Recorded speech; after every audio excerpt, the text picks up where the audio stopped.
Começa agora o BTCast. Teologia é nosso esporte.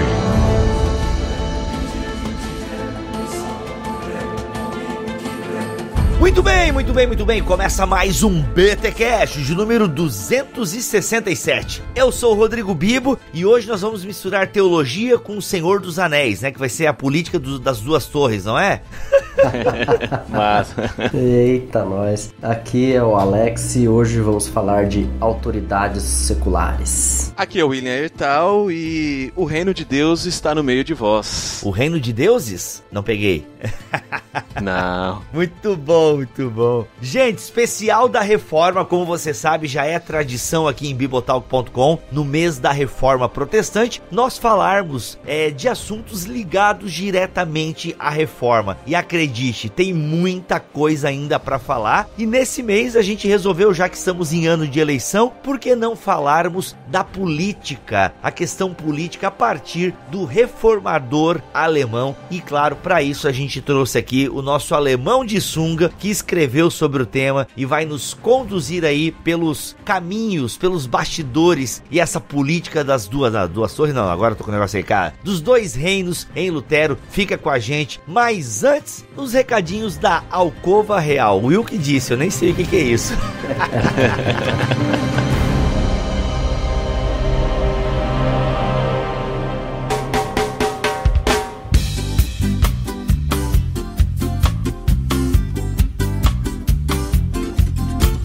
E nos recados paroquiais dessa semana, senhor Maurício Machado, estamos no Spotify, garoto. Aleluia, olha aí que beleza. Rapaz, eu não sou Daciolo, mas eu digo glórias a Deus.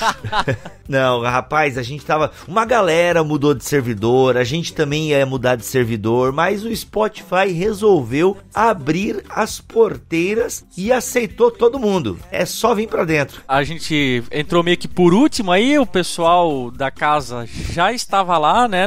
Acho que entrou com 1 ou 2 dias de antecedência. Mundo afora do Erlama já tá lá também. É que não deixa de ser da casa, né? É da casa aqui. Lado a lado, fora do Éden, ovelhas elétricas, tá tudo lá. Cara, então assim, é porque nós demoramos um pouco, mas porque a gente tinha um probleminha de feed, a gente ia ver se ia resolver o problema. Acabamos que a gente tomou umas outras decisões. Ainda temos o problema do feed. Que problema é que é esse? No Spotify ou em vários agregadores de podcast, você não acha todos os nossos episódios. Ó, é muito louco isso, cara, porque no Podcast Addict e no Castbox vai até o BTcast 01. Já no iPhone e no Spotify vai até o BTcast 20, ou seja, do 19 para baixo, você não nos acha. Então assim, para ouvir esses episódios, vá no site e faça o download, aquela velha maneira. Mas galera, o fato é que estamos no Spotify. Agora fica mais fácil para você ouvir, né? Você que ouvia pelo site, isso é uma maneira de ouvir, mas ela talvez não seja tão eficiente. Então se você já usa o Spotify, estamos lá. É uma maneira melhor, mais fácil de você também nos indicar para aquele seu amigo, para aquela sua amiga que ouve já músicas no Spotify, e você pode apresentar agora essa maravilha que é o podcast. E nós estamos lá. Mac, nós acabamos de entrar, então às vezes não estamos aparecendo na busca. Para algumas pessoas aparece, para outras não. O fato é que você nos acha diretamente com o link que está aqui na descrição deste podcast, está nas nossas redes sociais. Se você, por exemplo, entrar no nosso Instagram, vai ter o link direto do BTcast no Spotify, certinho? E Mac, já recebemos aqui, está em nossas mãos o Start para o Dia. Olha aí. O que é esse negócio, senhor Maurício Machado? Cara, o Start para o Dia é um devocionário promovido pela que é a Missão União Cristã Evangélica. Isso, União Cristã. Que é um braço luterano aí. E, cara, todo ano a gente tá lá escrevendo, eu, Bibo e muitos outros amigos aqui da Casa Bibotalk, os conhecidos, né? E todo ano a gente tá lá escrevendo pra esse devocionário que tá muito legal. Nós aqui já recebemos os nossos exemplares, porque somos os colaboradores, né, que escrevemos. E eu acho que já está disponível também para a compra deles, para quem quiser aí adquirir o seu exemplar. Com certeza. Galera, olha só, a MEUC, para quem não sabe, é onde o nosso alemão de sunga é pastor. O Alex é um pastor, um missionário da MEUC. Então, ele e a sua esposa, a Lu, são os organizadores do Start para o Dia, que, né, eles trabalham para a União Cristã nesse aspecto. E, gente, é um devocionário com uma cara um pouquinho mais jovem, eles são reflexões mais curtas. Então, por exemplo, assim, ó, uma semana, Mac, ela tem 3 ou 4 páginas, então são reflexões mais curtas mesmo, tem uma pegada mais jovem, bem bacana. Se você quer presentear um jovem com algum material bíblico e com boa teologia, o Start para o Dia é uma boa pedida. A gente faz esse jabá aqui de graça porque o Alex e a Lu trabalham nele e porque a gente tá lá também e confia no material. Victor Fontana, o Melhorança já escreveu, não sei se tá esse ano, a Jaqueline Souza, que participou recentemente aqui do BTcast, eu, Mac, deixa eu ver se a galera do Barquinho participava uma época, né? O Melhorança não participou esse ano, o Pastoral tá consumindo ele. Mas enfim, tem uma galera muito boa que escreve, os missionários da MEU que escrevem, enfim, gente, os professores que foram professores meu e do Alex escrevem também. Então, dê uma olhada lá no Start para o Dia, o link para você adquirir está aqui na descrição deste podcast. Eu sei, inclusive, Mac, que se você compra um número grande, tem um desconto progressivo e tal, pelo menos tinha ano passado, não sei se vai ter esse ano, mas manda um e-mail lá para a União Cristã, fala com a galera que a gente se resolve, beleza? E a última notícia, e não menos importante, é que teremos o BTD!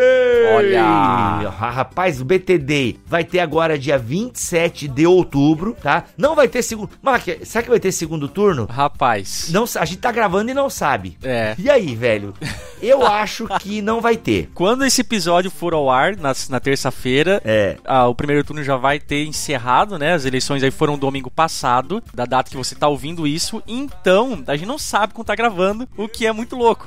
É muito doido. Eu acho que não vai ter. Eu acho que, né, o candidato aí queridinho dos evangélicos vai levar no primeiro turno. Eu tô achando que vai levar no primeiro turno. Mas enfim, caso leve ou não, gente, o fato é que dia 27 de outubro tem o BTD em Londrina. Então você que é do Paraná, aqui da região, vá lá no BTD em Londrina, vai ser muito massa. Vai estar eu, Gutierrez e Daniel Coelho. Eu vou estar pregando também no domingo, vai ser demais. Maravilha. Ok? Dia 27 de outubro. E no dia 24 de novembro, BTD em Brasília. Olha. Galera, eu, Cacau Marques e Erlan Tostes. Olha isso. Ô, louco, meu, só fera, bicho. Isso é fera. Então assim, cara, olha só, meu, Mac, foi a pior imitação do Faustão que eu já vi, sério, só pra deixar registrado aqui.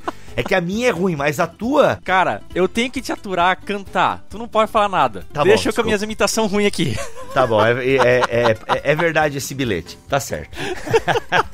Gente, então olha só, tem 2 BTDs aí pela frente, então se esquematiza, tá? Dia 24 de novembro, lá em Brasília. E olha, em Brasília, os primeiros 200 inscritos vão ganhar 3 livros, meu amigo.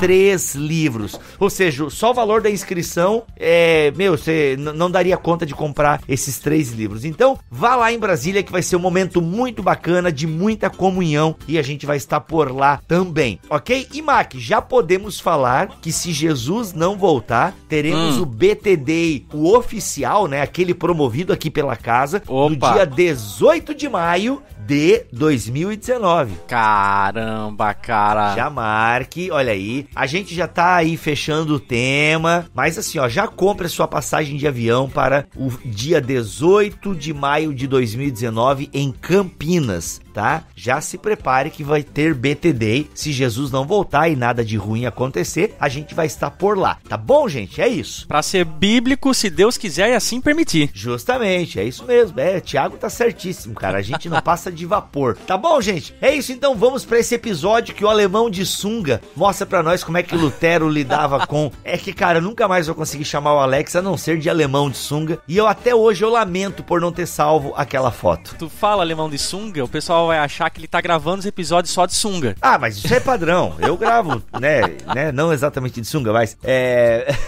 Nossa, não, imagens mentais. Imagens mentais. Não, é que o Alex, gente, pra que você que nunca pega a piada, o Alex tem uma foto dele na internet. Tinha, né? Ele de sunga, ele deve ter tirado, né? Quando veio a fama do Bibotal que ele tirou a foto. E ele de boa, assim, na praia, de sunga, cara, é muita coragem, mano, é muita coragem. É uma autoestima muito bem resolvida, cara. Ai, caramba. Muito errado essa foto, cara. Tem muito erro nessa foto, cara, tá louco. Vamos pro episódio, galera.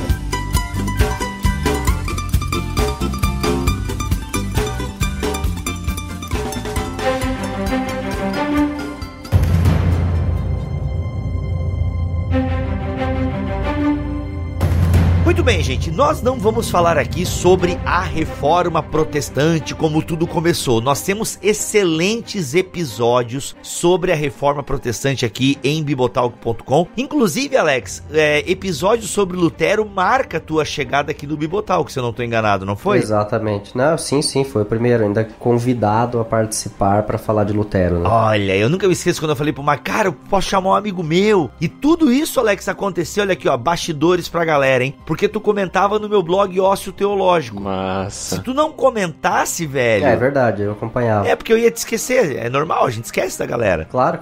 Como volta e meia tu comentava ali no Ócio Teológico e tal, eu falei, cara, tem um amigo meu, velho, que o bicho manja de Lutero e tal, papapá. E aí começou. Então a gente tem ótimos episódios. Inclusive, pra começar o assunto aqui, eu quero evocar o episódio em que Felipe Figueiredo participou, falando sobre a Reforma Protestante, sem o olhar teológico e apaixonante que nós temos. E ele utilizou a questão do follow the money, né? A questão também da política. E a gente tem como fazer uma leitura da Reforma só sobre o olhar da política. E Alex, Lutero estava ali num contexto teológico, mas também político, porque é sabido, e a gente não vai explicar detalhes aqui, para isso ouça os podcasts anteriores sobre a Reforma, políticos do seu tempo estão muito envolvidos com o processo da Reforma. E é comum nós dizermos que sem os políticos, a Reforma de Lutero, a Reforma teológica de Lutero, não teria ido para frente. Então é de se pensar que Lutero também pensou teologicamente a política. Dá pra gente começar o nosso papo a partir desse... Claro, porque assim, os dois assuntos, eles caminham mais junto, mais próximos do que a gente imagina, porque a gente se convencionou a pensar que Lutero é o cara dos dois reinos que separa religião e política e que elas não têm nada a ver, e o Doiverd ajudou a botar mais uma pasada de terra em cima disso e dizer que a teologia luterana não colabora para uma visão transformacional da cultura. E aí ficou valendo que Lutero não se interessava, ele era um subserviente aos príncipes e ponto. Então tem que dizer, Doiverd estava errado, e eu vou dizer por quê. Nossa! Por quê? Vamos pegar o texto de Lutero, A Nobreza Cristã da Nação Alemã, 1520, tá? São 3 anos depois das 95 Teses. Ele já levou muita pancada, muito na orelha por causa das 95 Teses. Ele já teve debates nesse meio tempo, né? Já enfrentou Caetano e tudo mais. Se não me engano, o Eck, eu não tenho certeza se já tinha sido ou não. Mas enfim, os grandes debates estavam acontecendo e ele escreve esse texto aos príncipes. Quando escreve a nobreza cristã, você fica pensando, ele escreveu para os cavaleiros e senhores feudais de baixa estirpe. Não, ele escreveu aos príncipes eleitores do Sacro Império Romano Germânico. Ele escreveu para as maiores cabeças da época. Agora sim, Alex, só pra gente entender o contexto aqui, ele não escreve assim, tá tudo calmo, na calmaria, ele vai, vou mandar vou passar uma lição aqui pros príncipes. Num contexto, ele escreve num contexto factual, prático. Ele sentiu a necessidade de trazer teologia à política por causa de um problema que estava acontecendo. É mais ou menos por aí? Exatamente. No prefácio, ele escreve a Nikolaus von Amsdorff, que era colega dele na Faculdade de Teologia em Wittenberg. Ele diz que ele não tem pretensão com o texto dele, porque ele não se considera o maior expert em política e teologia. Mas ele se vê na obrigação, como professor de Bíblia, de instruir as pessoas, porque quem tinha essa função, seriam os bispos, arcebispos, cardeais, não faz. Então não é um texto meramente acadêmico, é algo para se resolver na prática. Não, esse texto, por exemplo, ele escreve em alemão, ele não escreve em latim, tá? Ele escreve em alemão, não existe uma versão latina dele, como os textos acadêmicos de debate tinham, ele só tem a versão em alemão, e nesse texto ele primeiro ataca o poder romano, teologicamente, a sé romana. Ele não é um ataque à igreja, mas um ataque à sé romana, e à autoridade do Papa, ao magistério da igreja, e também é um ataque ao poder papal que se estende um braço ao secular, à política especificamente. E aí ele diz, olha, o Papa se nega e os cardeais se negam a convocar um concílio e resolver resolver esses problemas que a igreja tem enfrentado. Então, a gente já viu pela história que Constantino convocou o Concílio de Nicéia e outros imperadores também convocaram concílios. Então eu me dirijo a vocês, que são os príncipes eleitores do império, que são as maiores cabeças do império. É como se ele estivesse escrevendo para Senado Federal, alguém nessa estirpe, digamos assim, que tivesse o poder da caneta na mão. E disse assim: convoquem vocês, porque há precedente histórico de que a autoridade secular convoque um concílio quando a igreja está tão desorientada e tão longe da palavra de Deus que ela necessite que os cristãos comuns obriguem a igreja a se reunir, sentar e conversar sobre o assunto. Então ele se dirige às autoridades para isso. Aí ele faz 27 propostas de reforma. Dessas propostas de reforma, a maior parte delas é tirar da igreja o poder secular. Porque o maior problema que Lutero via era que a Bíblia era pouco ou nada pregada, enquanto isso os negócios da igreja eram abocanhar terrenos, feudos e novas terras por meio do direito canônico. Gracioso imperador, queremos a união política, mas não à custa da nossa fé.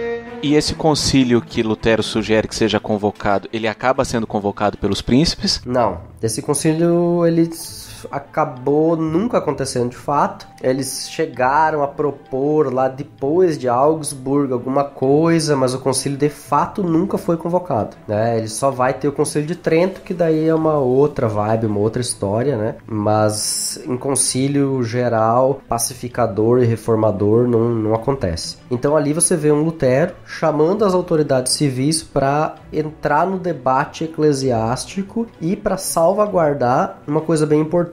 Numa dessas teses, ele defende a separação entre igreja e Estado, de que os príncipes não necessitam da bênção do Papa e não necessitam beijar pé do Papa, literalmente, para que sejam confirmados como governantes, e a igreja não deveria se meter em problemas de terras, litígios e outras leis que dizem respeito à vida secular. E ele faz isso partindo do seguinte princípio, de que se todo o cristão, por causa da fé, do evangelho, do batismo, ele é um sacerdote, então, primeiro, não há nenhuma necessidade de a gente ter um sacerdócio no estilo romano, né? A gente deveria ter ele por questões funcionais, né? A ideia do primus inter pares, você tem pessoas iguais e uma delas exerce a função de pregar. Assim como você tem um monte de pessoas iguais e uma exerce a função de fazer sapato, outro de roupa e outro de vender carne e outro de governar. São funções dentro da sociedade, não distinguem a dignidade, a honra ou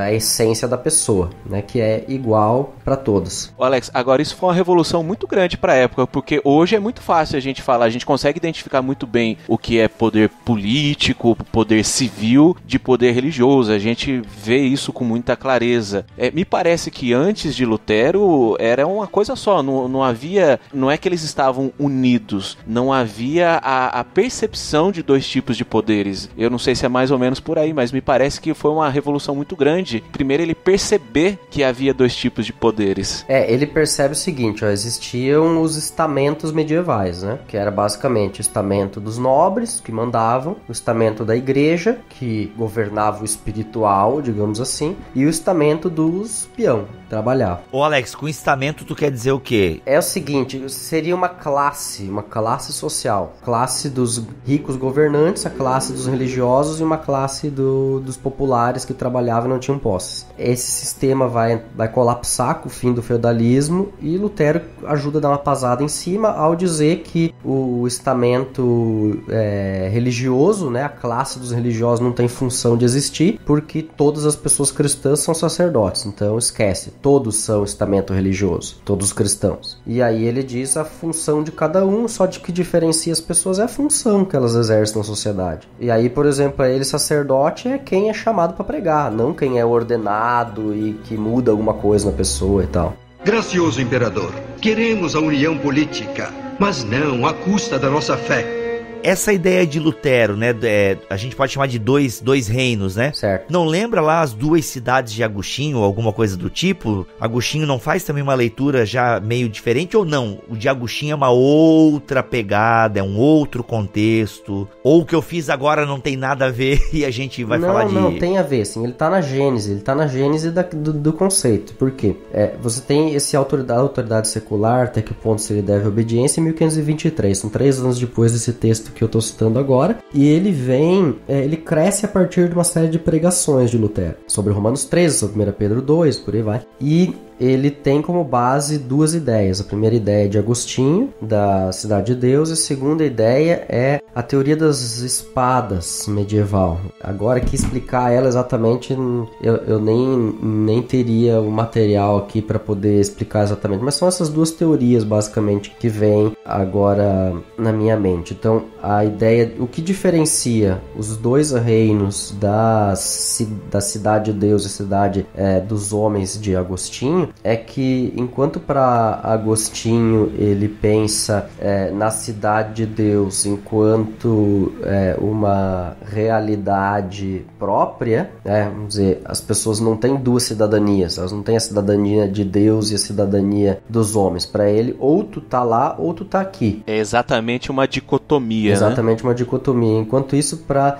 Lutero, os 2 reinos significam só 2 maneiras de Deus governar. Existe o governo do evangelho, que é para salvação, e o governo da lei, que é para manutenção da paz do governo. Então daria para dizer simplesmente assim: Romanos 13 é o que Deus quer para o mundo e João 3,16 é o que ele quer para os crentes. E esses 2 reinos, eles estão entrelaçados e por enquanto é impossível separá-los. Eles estão entrelaçados, é impossível separar por causa de uma outra questão, que é que Lutero entende eles, no da autoridade isso não está claro, vai ficar claro mais tarde em outros textos. Lutero entende que os 2 reinos se entrelaçam na pessoa de Cristo, porque ele diz não é possível separar as 2 naturezas de Cristo. E se Jesus Cristo é um só e ele governa tanto através da lei quanto do evangelho, então é impossível que essas 2 palavras, esses 2 modos de proclamação da palavra se separem, porque é um e único mesmo Senhor que proclama elas. Então ele, embora ele não faça afirmativas tão fortes desse ponto de unidade e vá acabar dando um pouco mais de ênfase nos momentos de separação, digamos assim, desses 2 modos de ação, não dá para dizer que ele defende uma dicotomia, né? O que acontece é que a teologia luterana criou daí uma dicotomia, né? Isso sim, aí ela criou uma dicotomia, a ortodoxia luterana dicotomizou a coisa, e mais tarde, quando esse assunto vem à tona, aí pré-Primeira Guerra Mundial, a dicotomia está bem clara, né? Até porque a teologia luterana se ocupou em nada com a política, por causa de uma seguinte questão. Quando eu falo que Lutero, em A Nobreza Cristã da Nação Alemã, se dirige às autoridades pedindo apoio, ele recebe apoio de algumas. E Lutero se torna uma espécie de pregador da corte. Tá? Então existem estudos que mostram as pregações de Lutero que ele fez e os aconselhamentos e as trocas de carta dele com as autoridades. Onde ele sim critica duramente as autoridades por juro excessivo, por falta de cuidado com os pobres, por falta de uma política habitacional, por a necessidade das escolas, de que as autoridades paguem, financiem escolas públicas para meninos e meninas. Então você vê Lutero batalhando muito no boca a boca ali, no lobby político, para melhoria da vida das pessoas em geral, porque não seria, entre aspas, religioso, seria, no nosso ponto de vista, político. Então Lutero, da sua compreensão evangélica, ele advoga a melhoria das condições de vida das pessoas com os políticos. E logicamente teria que ser com eles, não teria que ser com outras pessoas. Com quem outro ele iria debater sobre assuntos que dizem respeito à ordem pública, né? Então, além de ser um pensamento religioso, também também é um pensamento político também, né?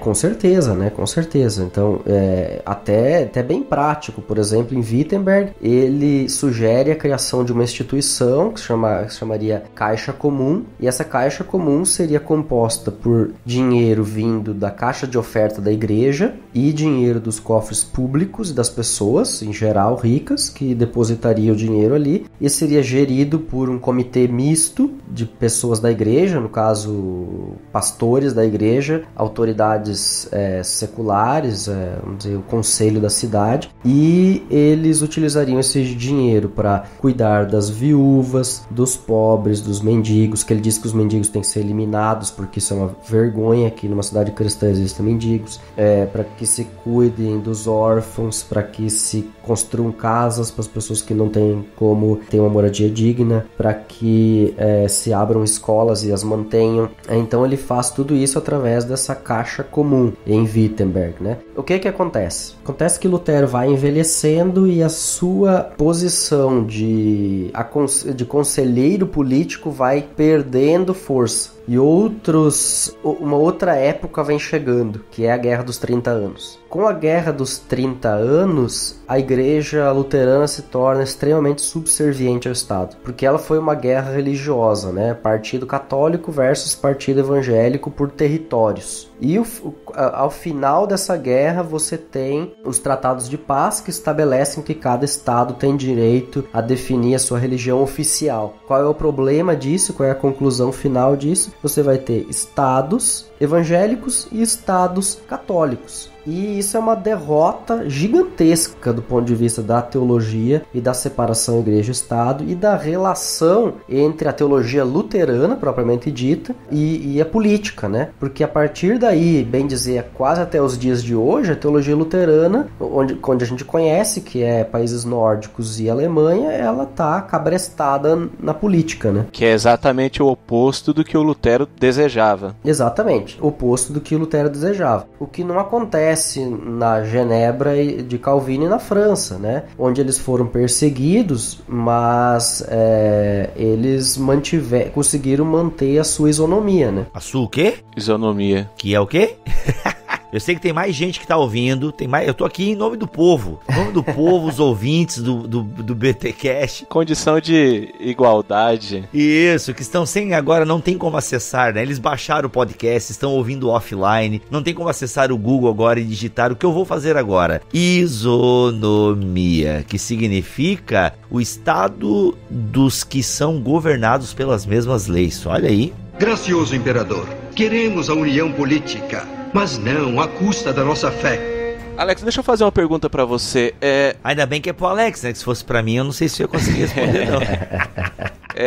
Em direito a gente fala assim que não existe leis contraditórias dentro do ordenamento jurídico, que essa contradição ela é aparente, e eu creio isso para o texto bíblico também. Então Lutero ele tem que tratar com dois tipos de textos bíblicos. Ele vai ter que lidar, por exemplo, lá com o Sermão do Monte, Mateus 5, dizendo que não é para resistir ao mal, né, que é para amar os inimigos e tal, e em outros lugares da Bíblia, como Romanos, Pedro, vai ter texto bíblico ali dizendo que é pra gente ter respeito às autoridades, que elas não portam a espada à toa, né, dando ali uma ênfase no poder da autoridade, e aí a gente fica meio sem entender, mas se essa autoridade ela for ruim ou maldosa, me parece que são textos assim que eles são problemáticos entre si. Logicamente esse problema é aparente, e Lutero tem que dar com esses dois tipos de texto. Como que Lutero lida com isso, Alex? Essa contradição aparente ele lida na categoria de lei e evangelho, tá? E também tem mais uma outra categoria aqui que ele acaba lidando aqui, que seriam a questão da ética dos dois níveis que ele vai criticar bastante. Então eu vou pela lei e evangelho por primeiro. Para Lutero, toda a palavra de Deus que exige alguma coisa do ser humano, ela é lei, tá? Ele considera que a função dela é lei. Então não interessa onde ela está escrita. Se ela tem uma exigência ética, uma exigência exigência moral, uma exigência qualquer, ela é uma lei. E se ela é uma palavra que oferece algo, que oferece um perdão, oferece alguma coisa, promete alguma coisa ao ser humano, ela é um evangelho, tá? Porque ela faz uma promessa de Deus para o ser humano e ali só Deus então é que está se comprometendo em cumprir aquilo. Então, nesse primeiro momento é importante a gente observar essa diferenciação que Lutero faz. Por quê? Porque para a teologia medieval existia na ética a ideia de se dividir os textos bíblicos em conselhos que valem para todos e conselhos que valem para os perfeitos. Os conselhos que valem para todos seria tipo 10 mandamentos. Isso vale para todos os seres humanos. Mas as pessoas mais perfeitas, que seriam os monges, os membros de ordens sacerdotais e por aí vai, esses deveriam cumprir o Sermão do Monte. Então o cristão normal, ele não precisa de Sermão do Monte, não é para ele esse texto. Esse texto é só para monge, que vai oferecer outra face, que não vai olhar com cobiça para a mulher alheia e tudo mais. O crente comum, ele pode, né? Não tem problema, só não pode pular cerca. O perfeito, só pra gente entender, então, essa casta sacerdotal ou não necessariamente? Exatamente. É isso que a teologia medieval pensava. A escolástica pensava nessa casta sacerdotal como os que deveriam cumprir essa perfeição cristã, enquanto que os crentes comuns estão liberados disso. Mas aí ele diz, primeiro ele ataca isso, dizendo que isso não tem fundamento nenhum, a Bíblia não estabelece que uma palavra vale para algumas pessoas e não vale para as outras, e ela estabelece, a palavra de Deus só estabelece que existem leis que devem ser cumpridas por todos, e existe o evangelho que salva pessoas. E aí ele passa a analisar alguns textos onde a Bíblia fala da autoridade civil. Ele vai pegar Romanos 13, 1 e 2, 1 Pedro 2, 13, 14. E a partir dali ele vai observar que o direito secular e o uso da espada é fundamentado por esses textos e instituído já em Gênesis 9, 6 e em Êxodo 21, 14, né? Para ele está claro que desde a criação, ou melhor, desde a queda, né? Porque Gênesis 9 a gente já está partindo da queda, né? A queda já está pressuposta porque para Lutero a política ela não é uma necessidade, ela é uma necessidade supralapsariana, tá? Ela é uma necessidade do pecado. Por causa do pecado se torna necessário que tenha política. Então, devido ao pecado, Deus abençoa a humanidade pela sua graça, dá um presente para a humanidade que é o governo secular. Exatamente, ele dá a espada. O poder da espada, né, representado pela espada, né, que seria a possibilidade de punir e defender, ela é dada lá em Gênesis 9:6, é o episódio ali que retrata bem como que a partir desse momento a autoridade civil é instituída, ou pelo menos, se não é instituída, é reconhecida nesse momento no texto bíblico, né? E a lei mosaica é o exemplo mais claro de que a autoridade secular, ela também é uma instituição divina, ela não é uma cria puramente dos seres humanos, né?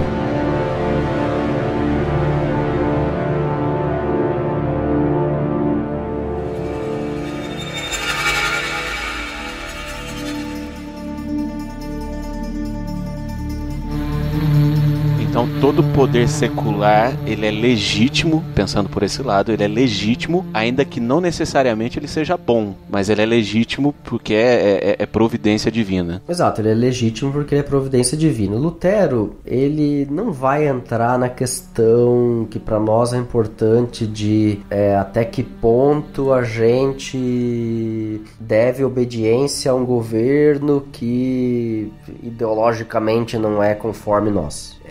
O limite para ele da autoridade secular é Atos, ali quando o texto bíblico diz: importa antes obedecer a Deus do que os homens. Então, quando a autoridade quer entrar em assuntos que dizem respeito à fé, ali tem um limite. Mas ele, por exemplo, se o governo quer fazer guerra e a guerra não é bem justa, etc e tal, Lutero não se opõe muito, assim, porque não tá dentro da visão dele que você tem o direito de se opor. Isso é uma questão democrática, né? Que para nós é importante. E para ele, vivendo num governo imperial, ele não enxerga essa participação das pessoas como a gente enxerga hoje. Então, mesmo que o governo seja injusto, porque ele é do reino do mundo, os cristãos que são do reino dos céus, que é aquela parte de Mateus e tal, não resistais ao perverso, ele se submete, ele não está submisso, mas ele, em amor, ele se submete a um governo, mesmo que esse governo não seja justo. Exato. Por quê? Porque no catálogo doméstico, né, que é as leis que dizem respeito ao governo da casa, você tem ali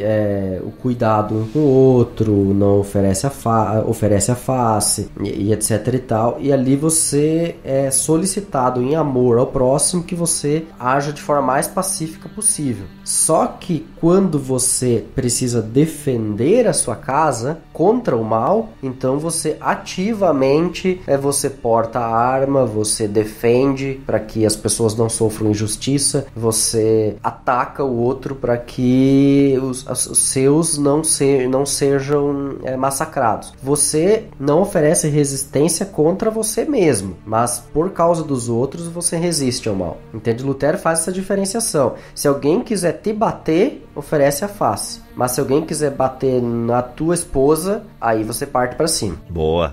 A defesa ela é sempre de terceiros, né? Exato, a defesa sempre é de terceiros. Então a gente percebe que ele coloca uma limitação, né, no poder estatal, no poder do governo civil, em relação então apenas a assuntos materiais do cotidiano, e coloca uma limitação até onde ele pode ir. Então quando começa a entrar em assuntos de fé, essa atuação já não é mais legítima. Só que por outro lado me parece que ele coloca também uma limitação à atuação da igreja também.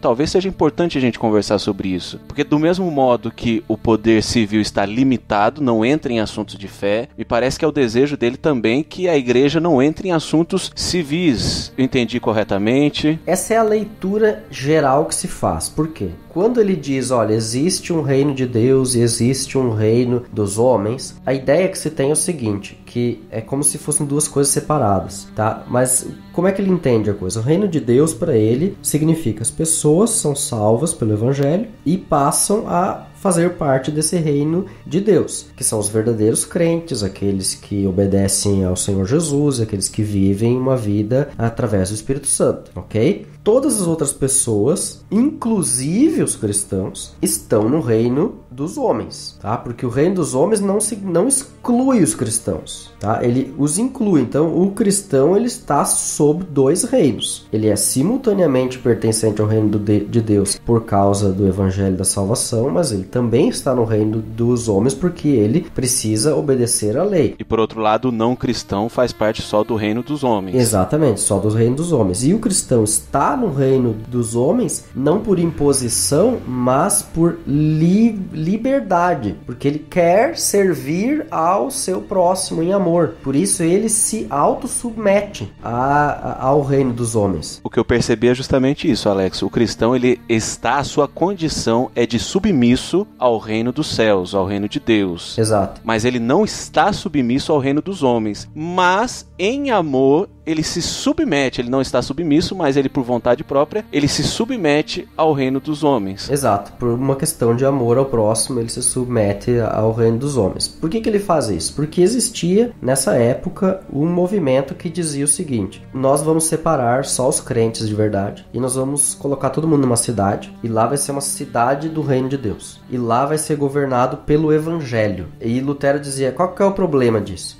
João mata Pedro. O que a gente faz de acordo com o evangelho? Não, é João mata Serveto. Brincadeira, gente, foi só uma brincadeira. Calma, galera, calma. Só zoeira mesmo, de verdade. Vai, continua, Alex. João mata Pedro e... de acordo com o evangelho, a gente perdoa. A gente perdoa, pois é. Então a gente vai perdoar todos os crimes, não vai punir ninguém. Essa é a crítica de Lutero. E aí tá instaurado o caos social. Tá instaurado o caos caos social. Como é que você vai punir as pessoas se você governa elas com o Sermão do Monte? Então, o Sermão do Monte não é cartilha de governo. Então, para evitar isso, Deus, em sua infinita graça e sabedoria, dá ao homem a possibilidade de se organizar civilmente para que essas autoridades punam o mal e louvem o bem. Exatamente, Romanos 13. Aí ele diz, é necessário que seja assim. Primeiro porque ele diz, é impossível separar os crentes dos descrentes. Essa é uma constatação lógica, né? A gente e fatídica historicamente falando. Lutero, inclusive, diz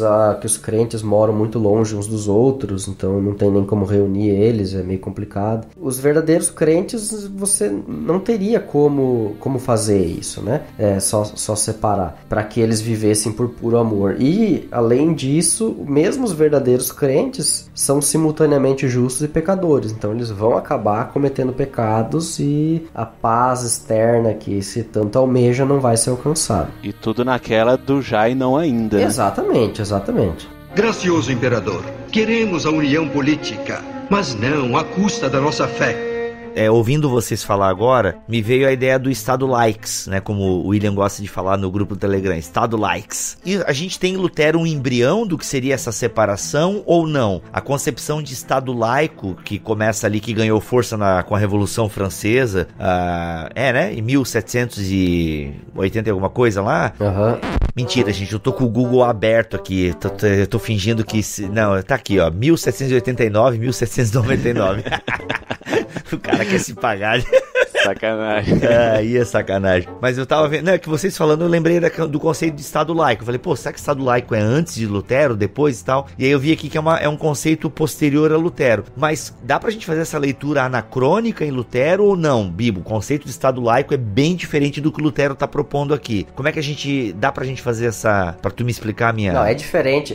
Lutero defende um Estado cristão. Um Estado cristão, embora esse Estado cristão não signifique uma mistura entre igreja e Estado. Inclusive com governantes cristãos. Eu acho que ele incentiva isso, né? Exato, ele incentiva governantes cristãos, ele incentiva que o Estado defenda o Império contra a ameaça dos turcos, porque eles são islâmicos e eles vão atrapalhar a gente. Eu tô ficando um pouco assustado com esse negócio aí. Quando ele diz que...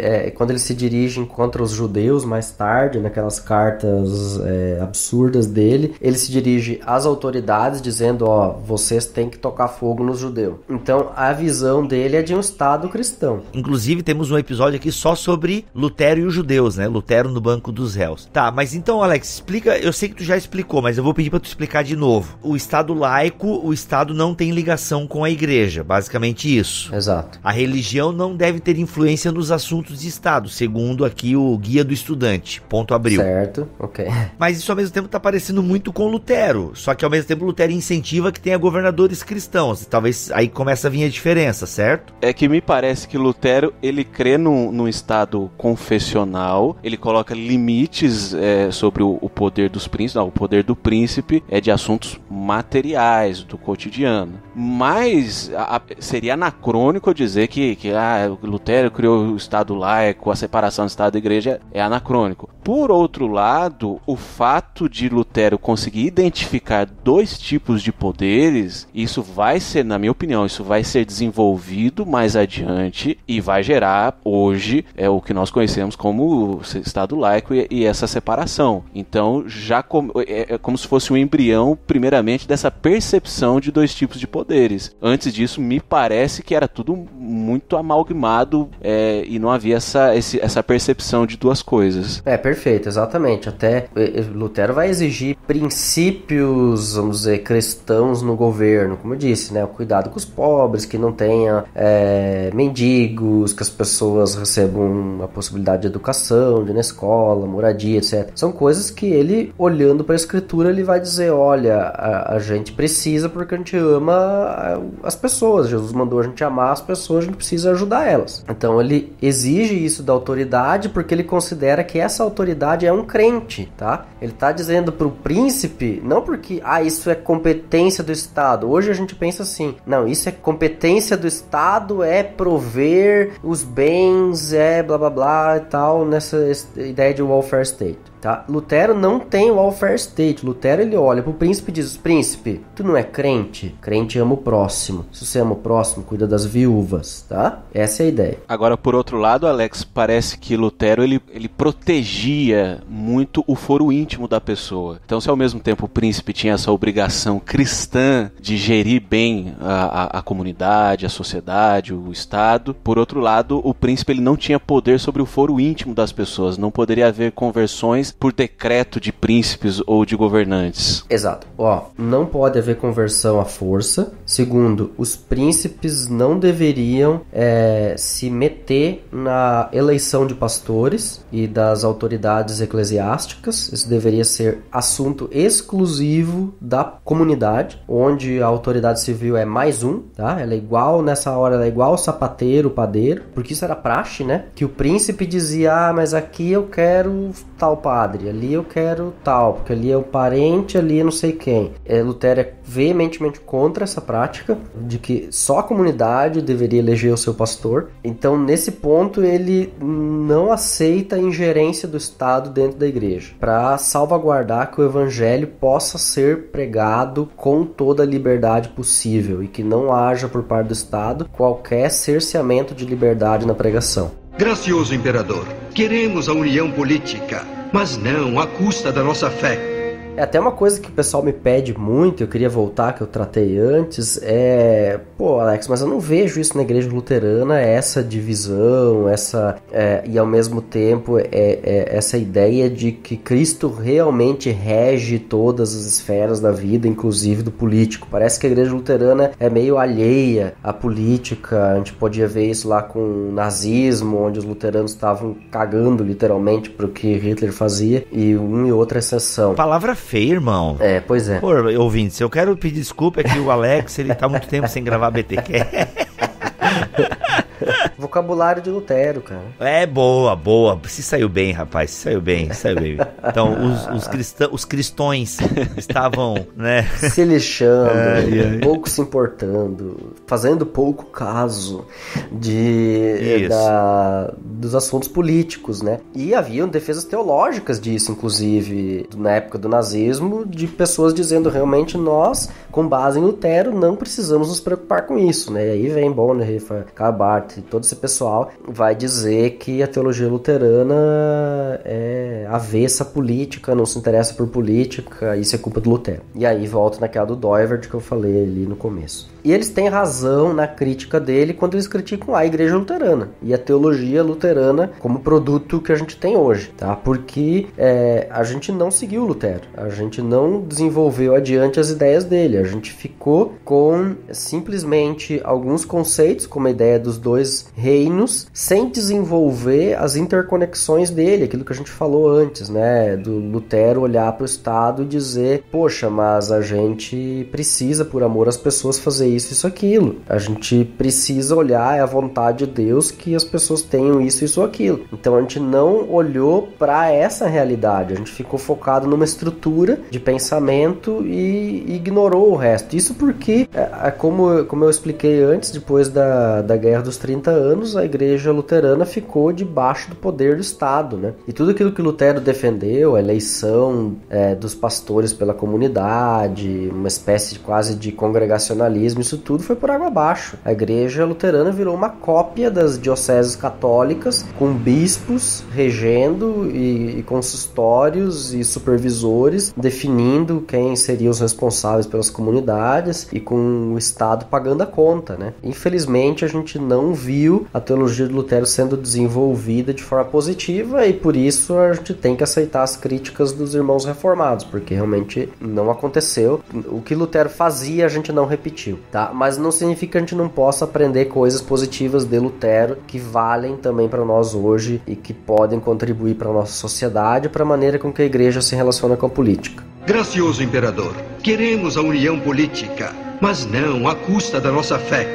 De tudo isso que a gente viu aí sobre Lutero, a sua ideia política, essa percepção de dois tipos de poderes, é fato notório que a gente vive no Brasil hoje um momento conturbado na política, as eleições aí chegando, talvez quando esse episódio foi ao ar já foi o primeiro turno, e a gente fica sempre naquela, nós somos cristãos, o nosso voto deve ser pautado pelo cristianismo, a gente deve votar em um candidato que diga que o cristianismo é a religião correta, quais são os princípios que a gente deve pautar o nosso voto. Disso que a gente estudou e viu sobre o Lutero, o que dá para trazer assim de conselho prático pra gente nesse momento que a gente vive? Bom, eu parto do texto da autoridade secular, e não só ele, mas a gente tem alguns princípios que podem ser interessantes e importantes pra gente, né? Primeiro, que é cristão e digno que o governo, que o nosso Estado tenha, sim, o poder e o dever de defender as pessoas, a vida das pessoas, a integridade das pessoas, a dignidade das pessoas, e punir aqueles que são os infratores. Ou seja, a gente vê como a tarefa principal do Estado de prover segurança e uma norma jurídica que nos dê estabilidade, promova uma paz externa, digamos assim. Esse seria o princípio básico de um Estado na ótica de Lutero, e ele vê isso com base nas Escrituras. É o que as Escrituras ensinam, que a gente deva defender os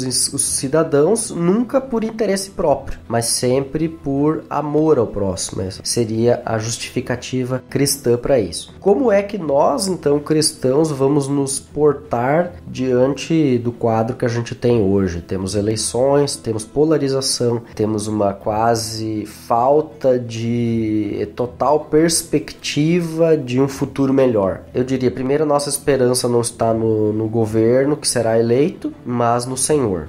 Isso está claro em Lutero. Todo o nosso foco de esperança, todo o nosso foco de fé, todos os nossos alvos maiores são do Evangelho. E isso precisa estar claro para nós, que se a gente quer ter paz, se a gente quer ter bênção, se a gente quer ter prosperidade, digamos assim, no nosso governo, a gente precisa buscar ao Senhor. Nós, falando agora nós como cristãos, né? Não confunda um certo candidato que é isso aí também via governo. Entendedores entenderão, né? Segundamente, a gente deve buscar agir com sabedoria diante de tudo aquilo que a gente tem colocado aqui, e nos engajar sim por um governo que leve a sério os princípios que a lei do Senhor coloca como justo e bons para a nossa sociedade. E aqui, por justo e bom, a gente precisa analisar o que ao longo das Escrituras é colocado. A questão do cuidado com as pessoas que estão na margem da sociedade, tá? Cuidado com as pessoas que sofrem com injustiça, onde a lei é torcida, e porque a lei é torcida, elas são prejudicadas. Então nós precisamos olhar com cuidado para isso, para que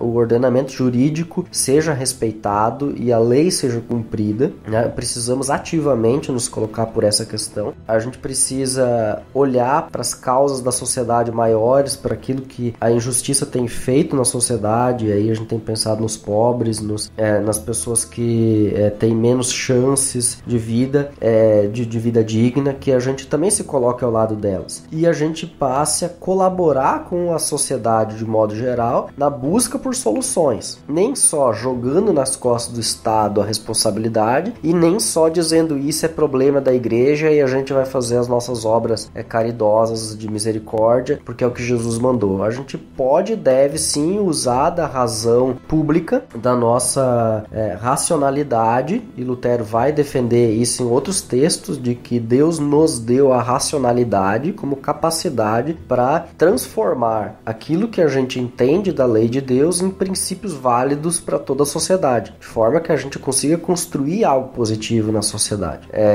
Isso é a interpretação de Lutero de Gênesis, ele vai falar sobre isso.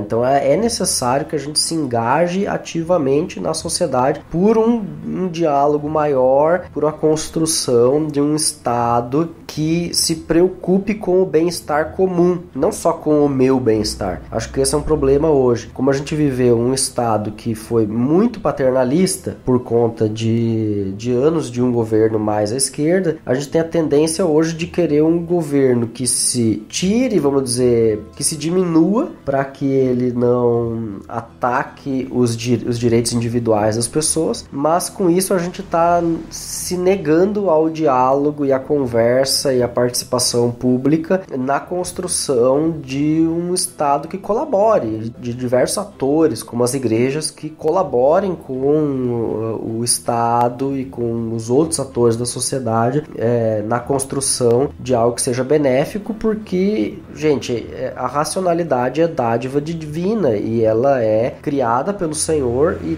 dada como dádiva, e ela também está sob o governo de Cristo, e a gente precisa usar ela de forma positiva também na política e nos nossos diálogos, nossas conversas, nossas promoções do bem comum, né? O que está acima de tudo então, resumindo aqui, a busca pela segurança e a paz, a garantia da lei, né, de que a lei seja cumprida e de que a gente possa utilizar a racionalidade que Deus nos dá para a construção de um Estado que tenha, sim, os fundamentos da lei de Deus de forma clara e que proteja a vida, e que proteja o ser humano e que promova o bem comum a todas as pessoas. Muito bom. Passa régua, irmão.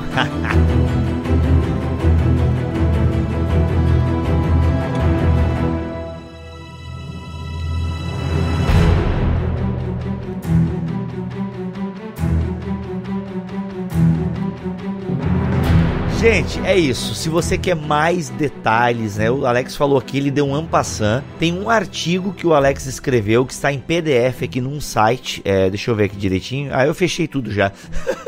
Mas o link vai estar aqui na descrição deste BTcast. Gente, você que não entende, quando a gente fala isso, está aqui na descrição deste BTcast, é que você tem que entrar em bibotalk.com, procurar por esse episódio, ou na rede social que você viu. Entra aqui que vai estar o link para você ler o texto que o Alex publicou exatamente sobre este assunto. Beleza? Então lá tem mais detalhes, tudo que o Alex falou. Claro que aqui ele ampliou um pouco mais algumas coisas, no texto tem outras coisas ampliadas. Leia o texto e ouça o podcast que você vai ter um panorama bem bacana de tudo que o Alex escreveu e pensou sobre este assunto. Eu sou Rodrigo Bibo, vou ficando por aqui e teologia é o nosso esporte. Aqui é o William Etal e pra mim foi muito bom gravar esse episódio, tirou um monte de dúvidas que eu tinha na cabeça e tô muito feliz com esse episódio. Aqui é o Alex, que o Senhor te abençoe e te guarde, o Senhor faça resplandecer o seu rosto sobre ti e tenha misericórdia de ti. Que o Senhor sobre ti levante o seu rosto e te dê a sua paz. Amém. Amém. Amém.